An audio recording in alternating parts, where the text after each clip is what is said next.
আপনার নাম কি? আমার নাম হ্যাডাম বাবা। আপনার এত হ্যাডাম, আপনি হ্যাডামের দেখছেন কি? আপনি হ্যাডাম দেখে কি করতে পারবেন? আমি সব কিছু করতে পারি। আচ্ছা, এখন যদি বলি যে রাস্তায় যা গাড়ি বন্ধ করতে আমি পারবেন? দৌড় দিমু। হ্যাঁ, আমি দৌড় দিমু। আপনি গাঁজা খান না? গাঞ্জার গোষ্ঠী গিলাই আমি আমি অন্যান্য পাগলের মতো গাঞ্জুটি, অন্যান্য পাগলের মতো নেশাখোর। না, আপনার সাইজ দেখে তো বলতেছে যে আমার আপনি সাইজে যত কিছু, আমি সাইজে দেখা গেছে আমি বন্ড। এই ভাই, আপনার সাইজ দেখে মনে হচ্ছে না গাঁজা খাও। এই কি কয় যে কি কয়? কি রে বাবা, আমি গাঁজা খাই? আপনি দেখছেন? রাত্রিতে চোখ লাল দেখতেছি।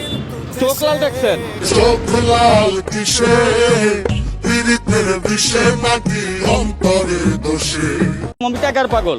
এই যে তসবিগনি খালি কই টাকা দাও, টাকা দাও, টাকা দাও, টাকা দাও। কামাই না করলে টাকা দিব? পাবলিকে দিব, পাবলিকে কামাই রইছে না? পাবলিকে কামাইকে তোমার টাকা দিব? তা আমার লেগে তো কামাইতেছে। এই চশমাতে কি করেন? চশমা পরি। এই চশমাতে কি কি দেখেন দেখেন তো?